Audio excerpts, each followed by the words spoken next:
मसीह यीशु के नाम में मेरी तरफ से और सरोज टीवी की तरफ से सरोज टीवी के सारे नाजरीनों सामाईन को हमारा सलाम पहुँचे। नाजरीन, आज हम एक बहुत अहम मौजू को लेकर आए हैं और वो यीशु मसीह की जो आजमाइश है उसके बारे में है, जिसमें वो 40 रोज तक बगैर खाए पिए रहा और उसकी आजमाइश हुई। अब सवाल ये पैदा होता है कि यीशु मसीह की आजमाइश क्यों जरूरी थी, या वो क्यों आजमाया गया। और अक्सर जो है वो नाकिद भी जो है वो ये सवाल करते हैं और एतराज भी करते हैं कि अगर वो खुदा था तो आजमाया क्यों गया। हम पहले भी ये बात कर चुके हैं कि आजमाइश जो थी वो उसकी बशरियत की थी, ना कि उसकी अलूहियत की। और आजमाइश का तल्लुक इस बात से था कि ये इस्टेब्लिश हो जाए कि उसकी जात में गुनाह नहीं है और वो गुनाह कर ही नहीं सकता।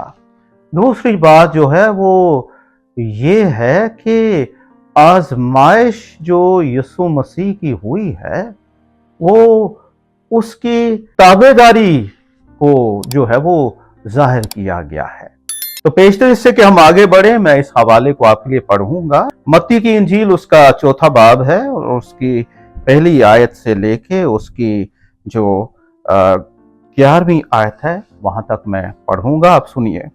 उस वक्त रूह यीशु को जंगल में ले गया ताकि इबलीस से आजमाया जाए, और 40 दिन और 40 रात फाका करके आखिर को उसे भूख लगी।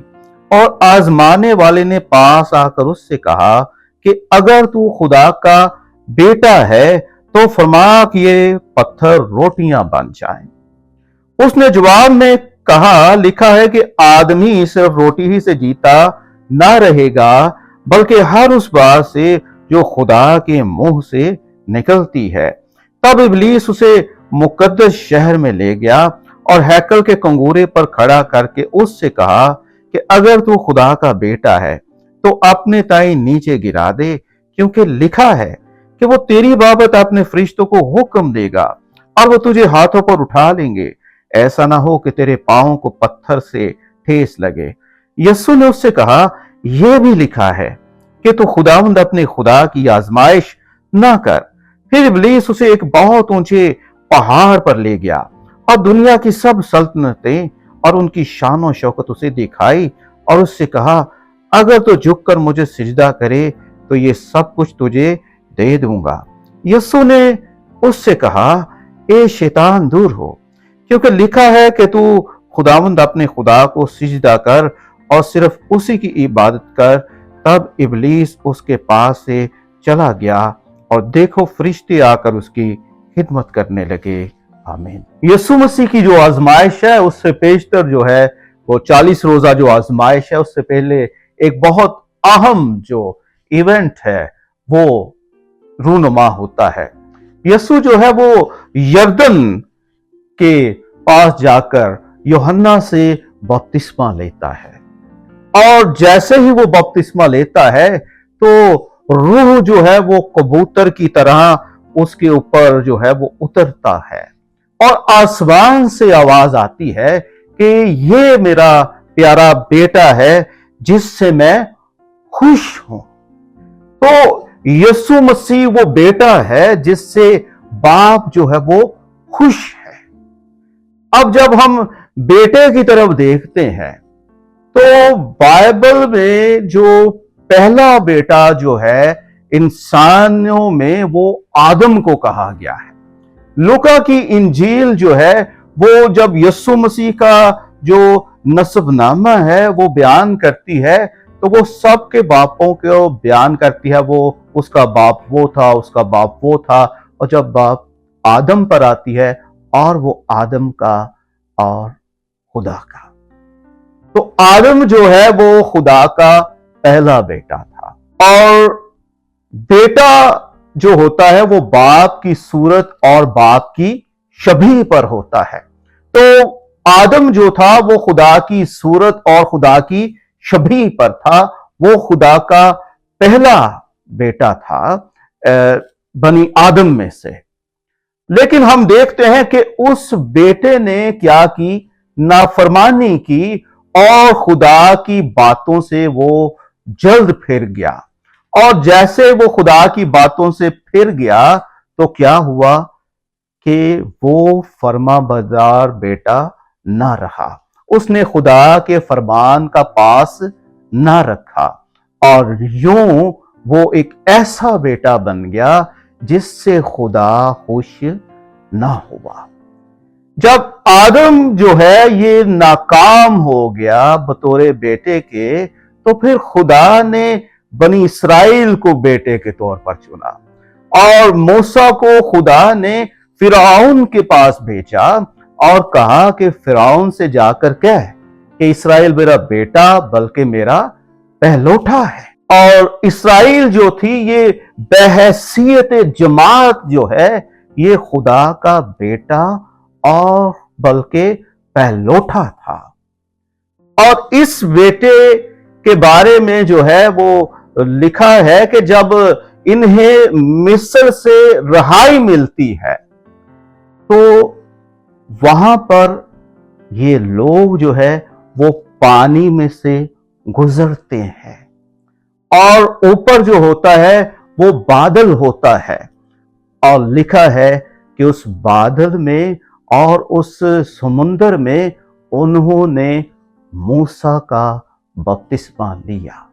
ये इनकी पहली पैदाइश थी बहैसियत कौम के और बहैसियत बेटा होने के। इसराइल जो था वो इनफरादी तौर पर बेटा नहीं था बल्कि इज्तमाई तौर पर और जमाती तौर पर उन्हें बेटा कहा गया है। और जैसे ही ये मिस्र में से निकलते हैं और वहां से उनका खुरूज होता है और पानी को ये क्रॉस करते हैं और ऊपर खुदा की हुजूरी का बादल है, तो वहां पर है कि उन्होंने वहां पर मूसा का बपतिस्मा लिया जो कि उनकी पहली पैदाइश थी।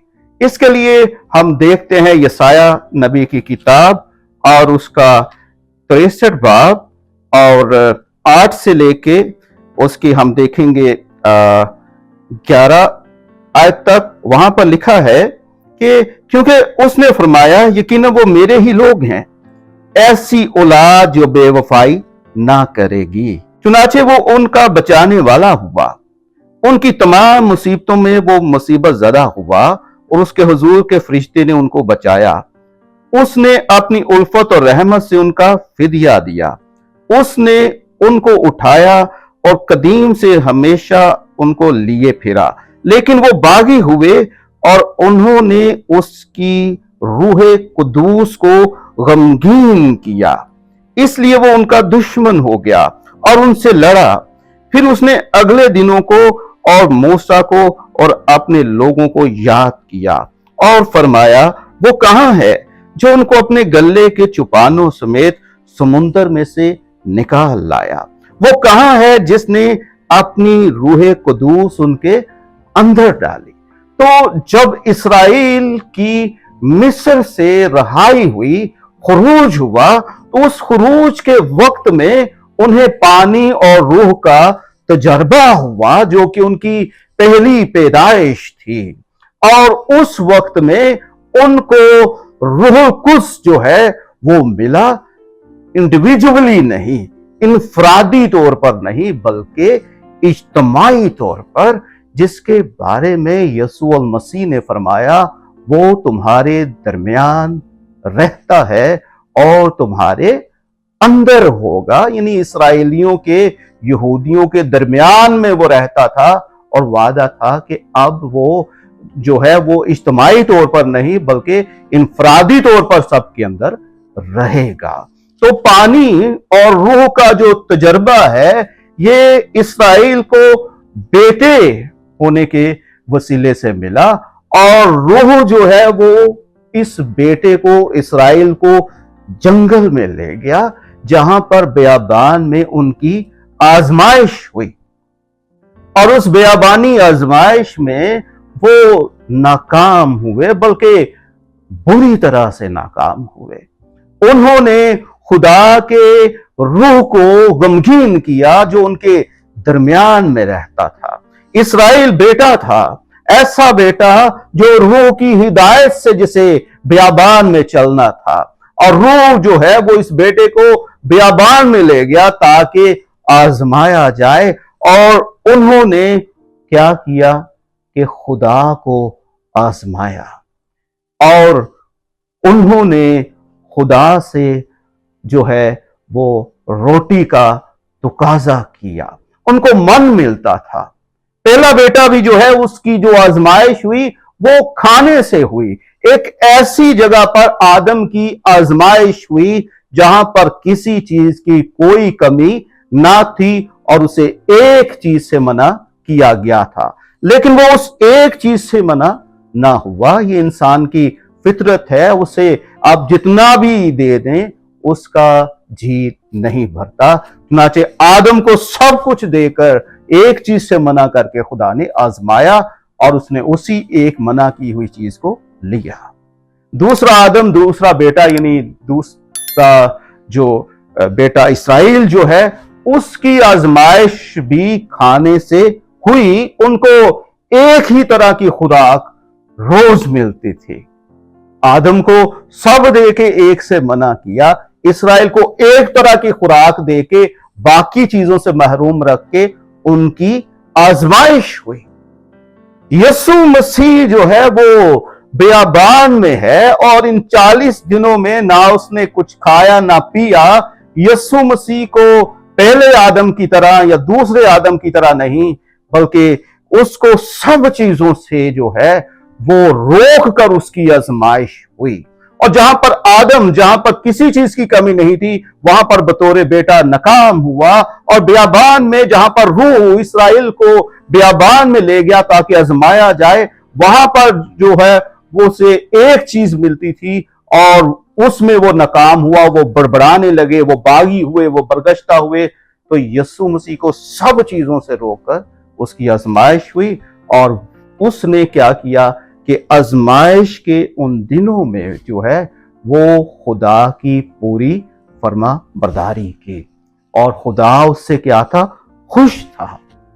इसीलिए यीशु मसीह जो है वो बियाबान में जो है वो हमें नजर आता है दूसरे इस्राएल और दूसरे आदम की तरह, यानी पहले बेटों की तरह।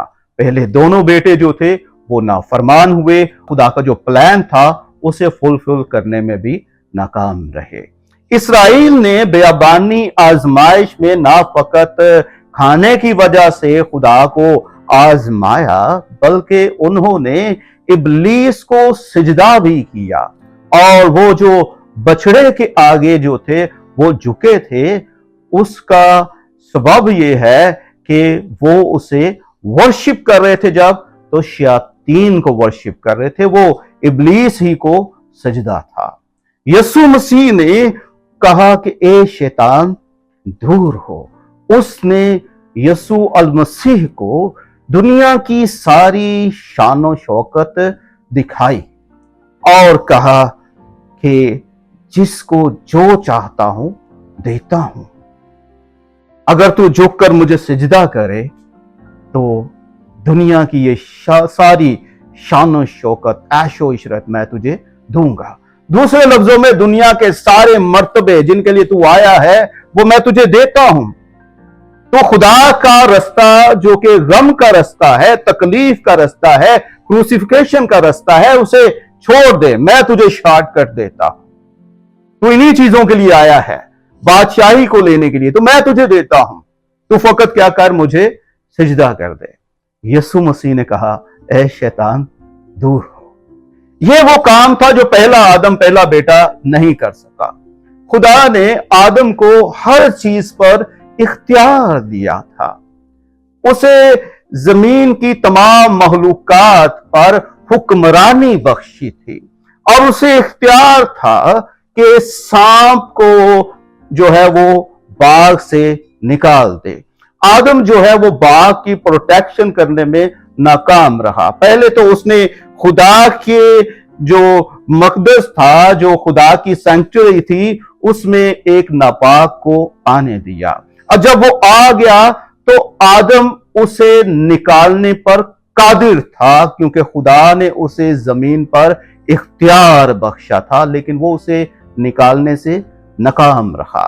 इसराइल भी जो है वो सांप को अपने दरमियान से निकालने से कासिर रहा, नाकाम रहा।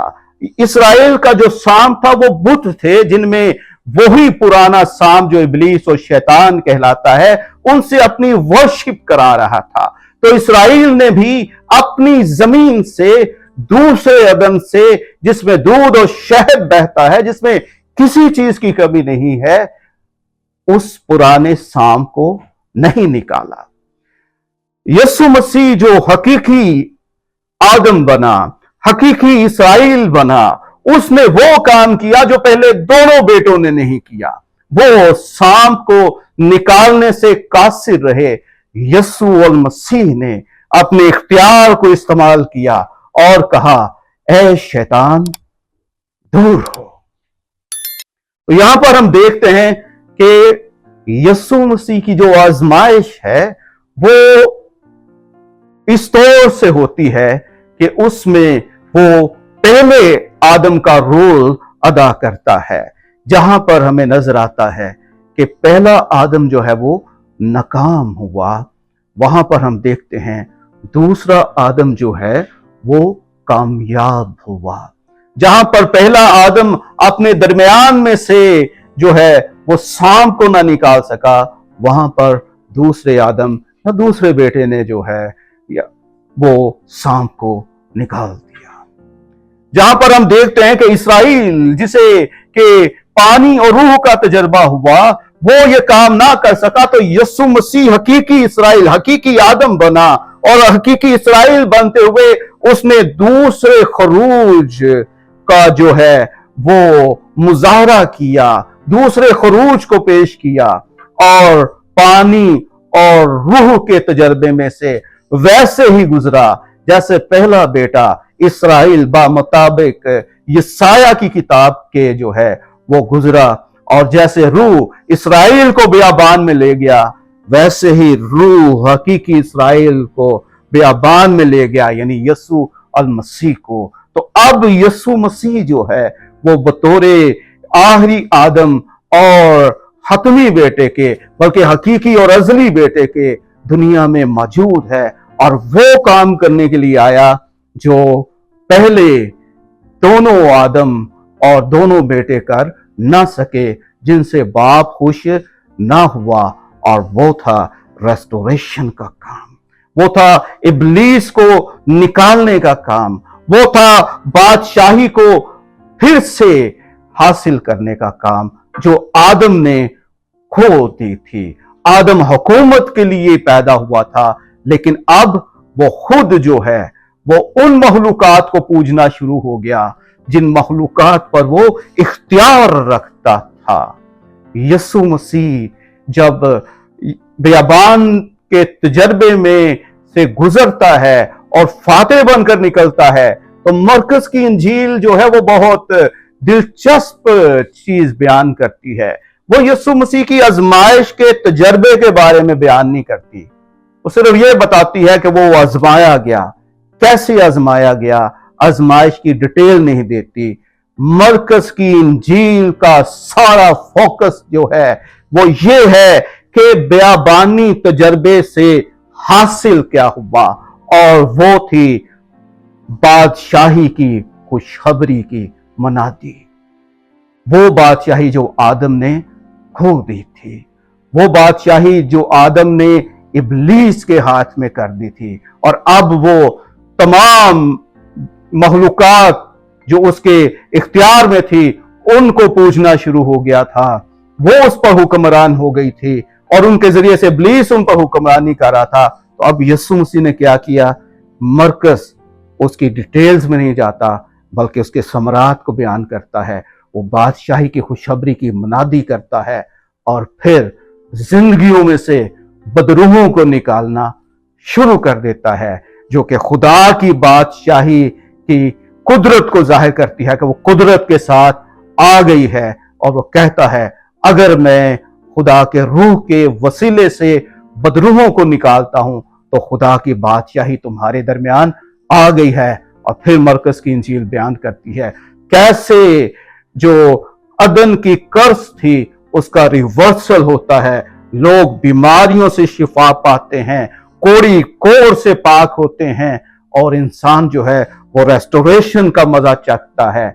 और उसकी जो खत्मी तौर पर जो उसका भरपूर वो मजा लेगा वो यीशु मसीह की दूसरी आमद है, जहां पर वो खुदा की बादशाही को पूरे तौर पर देखेगा, और जहां पर ना बीमारी होगी, ना मौत की हुक्मरानी होगी, बल्कि इंसान की बादशाही जो है, जो खुदा ने उसे जमीन पर बख्शी है, वो बहाल होगी, और वो खुदा की बादशाही की सूरत में होगी, जहां पर यीशु मसीह जो कि इब्ने आदम है, वो आदम के तौर पर जो है वो बादशाही भी करता है, और वो इंसाफ भी करता है। उसने जो है वो अदालत का काम भी बेटे के स्पुर्द किया है, क्योंकि वो आदम जात है। पहला बेटा भी जज की तरह था, खुदा ने उससे जो था वो नेको बद में तमीज करनी, इम्तियाज करनी सिखाई थी, वो नाकाम हुआ। लेकिन दूसरा आखिरी आदम, खत्मी आदम यीशु अल मसीह जो है, वो ना फकत दुनिया का इंसाफ करने वाला है, क्योंकि वो आदमजाद है, बल्कि उसमें बनी आदम की जो बादशाहत है उसकी रेस्टोरेशन भी हमें मिलती है। खुदावंद आपको बरकत दे।